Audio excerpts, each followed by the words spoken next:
Richard, how important is it to you that this pin is an independent spirit award? I've never been nominated or won things before. You know, I've been around for almost 40 years doing this business, so I'm not saying the blues about that, but it's an astonishment to me that I've been nominated for all these awards and won this one today. So I feel very emotional about it, and as I spent almost my entire life in indie films and wrote and directed my own film about my childhood in Africa a dozen years ago. It took 5 years from script to screen. I know from the bottom up how difficult it is to get something made, and in an era of tentpole movies and prequels and sequels and trequels, to do something that is original or has an original voice takes a long, long time. And it took this movie, it took Anne Carey, the producer, 11 years to get the movie made. So I'm standing here in the footsteps of Sam Rockwell, who was originally cast, subsequently Chris O'Dowd, and then I got to be in the movie that actually got made. So, you know, it's arbitrary and it's luck as much as anything. So I'm very aware of that and very grateful. Thank you. Yes, sir. Richard, what did you learn making this film? What did I learn making this film? That to luck out and to work with a senior partner in Melissa McCarthy and to have a director in Mariel Heller is like winning the jackpot double times over. That's what I learned. Thank you very, very much.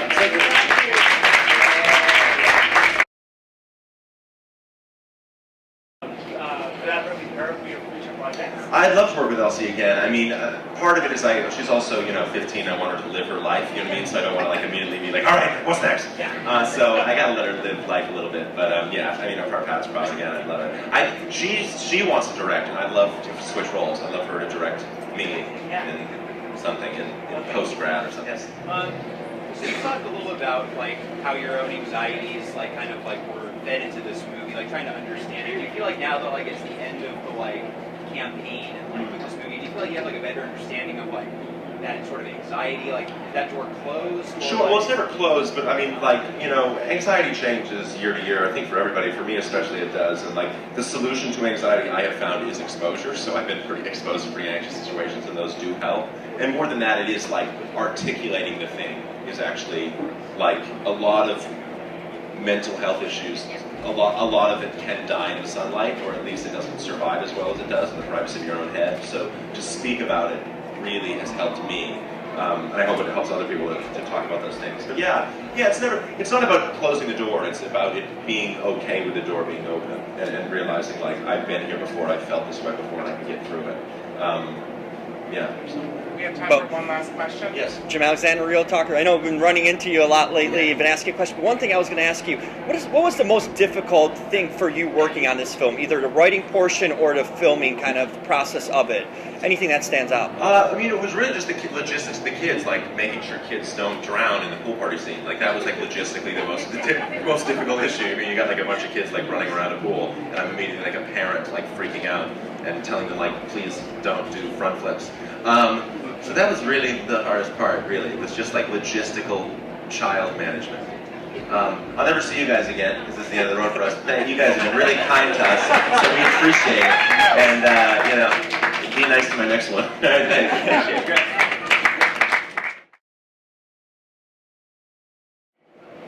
Remember, Jim Alexander from Real Talker. When you write your films, there's sort of a humanity with your characters and the stories. What attracts you to like the human element to when you write the film and then direct it? What is the initial kind of thought process where you go to create a very humanistic character and story? I think it's sort of the same. It's a kind of hallowed checklist of humanitarian inquiry, which is what does this person need to be okay in this world? How are they going to get it? And if there are a lot of obstacles to getting that, whether it's rent at the end of the month or the other things that might be even quite basic that we all know, we all need, how are they going to get there? Watching, understanding how people actually construct their survival interests me. I want to always be a chronicler of that. Survival is not assured. It's not a sure thing for a lot of people who aren't entitled to that assurity. And I'm interested and care about and want to make that part of my storytelling. Great, thank you. Thank you. Film opens certain discussions that I think are important and discussions that should have happened decades, if not centuries ago. And one of the important ones is the one about domestic workers. And I'm just so happy that great organizations like the National Alliance for Domestic Workers in the US or CASE in Mexico, they're using Rome as a platform for their movement. And yeah, that's the thing that excites me the most. Thank you. First of all, felicidades. Gracias. As a person that I just saw the most like comprehensive depiction of a Latin American family, I want you to share with us why you feel this is like the perfect moment for this story to be out there. The perfect This is the right moment moment for this story to be out there.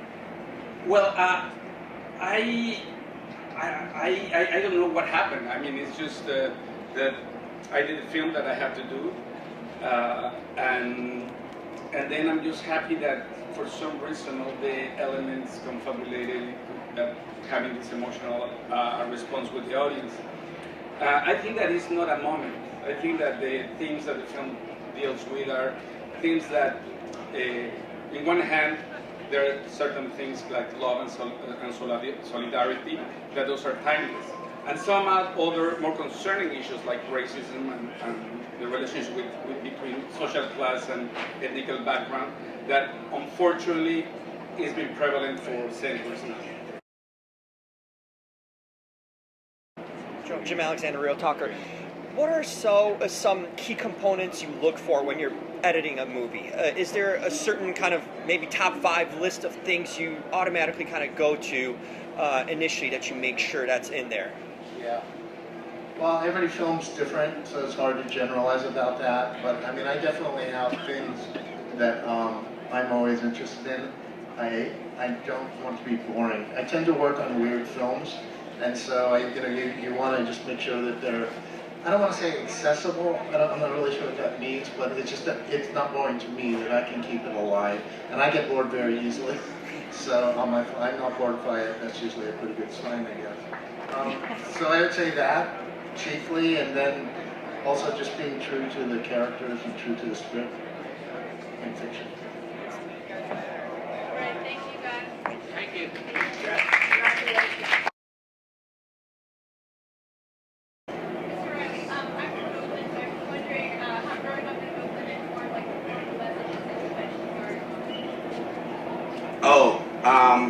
That's hard to actually quantify, but because I can't separate myself from that. But growing up, I realized that I got involved in movements that showed me that all the struggles that we're talking about are related to material things and things that we can actually change, and that the root of our power has to do with what we're doing every day, which is creating profit for someone, and we can have power react to us by stopping that, and basically through organizing on the job and through having movements that use withholding of labor as a tactic and a strategy for social change. And so those are the things I learned, and obviously those are in the movie. In building a cast for a movie that depends so much on the gelling of all the people involved, was there any guiding principle on the casting in order to find all these wonderful people and put them all together in one film? I wouldn't say guidelines. I've been staying some years. I worked with Luca since years, and this is not the first movie I cast with him, and also Eddie already worked with him. And working with Luca, it's very funny and crazy, but also very intense. So this movie, from the casting point of view, is a very particular mix of things. It's an homage to all the cinema Luca loved so much as Fassbinder, and we, in building this cast, we can say that we had many layers, many levels. There are some actresses like Tilda and Dakota who work with Luca, Tilda, since the first movie, and there are some real icons like Ingrid Kaven, Angela Winkler, Renee Sudensky, Jessica Harper. I was going there because Jessica is also not only an amazing actress, but it's an homage also to the original one. It's a precise choice that Luca wanted to make. Morgan, Jim Alexander, Real Talk. Is there anything negative that you found in your research about Mr. Rogers at all, or heard anything? Because this is such an angelic person in a sense. Is there anything? Is there anything negative about Mr. Rogers? Any dirt? That's a tough one. I mean, we talk about it a little bit in the film, but I think generally he's somebody who's actually better than his TV character. Like, how often does that happen? That never happens. I don't know, Nicholas, can you think of anything? He was grumpy. But, he could be grumpy. You know, that's, you know, and... that's probably true of all of us. Yeah, you know, that's about it. Yeah, Nicholas was actually on the show a couple of times, so, and he knew Fred, so he was 6, I think, when he was first on the show. Yeah, hard to think of something bad to say about Mr. Rogers. How do you think he would have fared today in this what you call shithole world that we live in? There's the headline. Yeah. How would he have fared today? I mean, on the one hand, I think it's kind of heartbreaking to think about what he preached, which he did in his own way, versus the world we're in now, the environment we're in now. Yet, I don't think he was somebody who was capable of giving up hope. And I also don't think he was ever somebody who believed in good and evil. I think he was always somebody who was looking to understand and make better the situation you're in. So I think if he was to look around, he would try to be addressing the root causes, and that's something we don't spend enough time doing. You know, like, how do we get back to how we got here and the way we treat each other? And I think, really, I made the film to speak to people I don't agree with politically, and say, can we have a common ground here? We have to live in a neighborhood together. We have to live in a society together. So can we agree that if we can be good neighbors, we can have a good culture? And I just don't think, I think there's a big latent belief in that in our country, but the voices with the megaphones aren't preaching that right now. Hey, congratulations. So, what would you say was the main challenge of adapting this memoir to a screenplay? The memoir was so good, and people give me credit for a lot of things that are in the memoir. You know, Lee's voice was very, very strong. But it, you know, it's difficult. It's difficult. I find it easier than writing an original script because I'm taking, obviously, the book. And it was short, which helped. It didn't span years and years. It was just this one incident that was incredibly entertaining. And the biggest challenge, does anybody have water?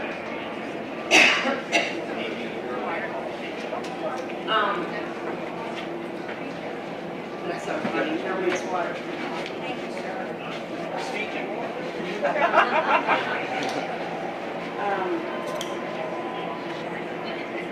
The hardest part was figuring out how to make it, you know, watch someone writing interesting, you know, and there were different incarnations, and ended up with the voiceover, which I thought really worked, because then we're watching something happening and listening to it as well.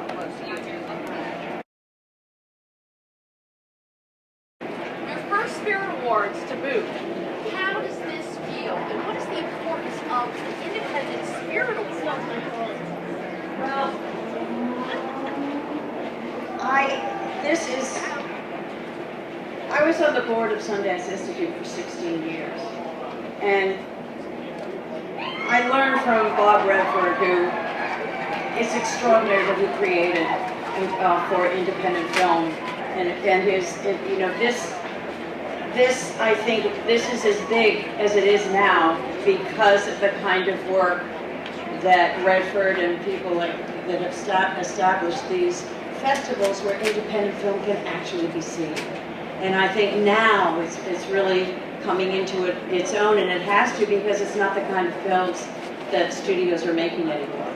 And it's the kind of stories that I think are incredibly important for us as human beings to try to figure out who we are, where we're going, where we came from, and where we're going, you know, and just, yeah. Like, did you give us an update on the Sunset Boulevard movie? I know you've been. We have a writer and a director, and they're working on it. Glenn, what do you feel was what you love the most about this character, and do you feel it's been your best performance till today? It's hard for me to compare my characters because I feel that they're all very, very different, and each of them has represented to me a different kind of journey with a different group of people.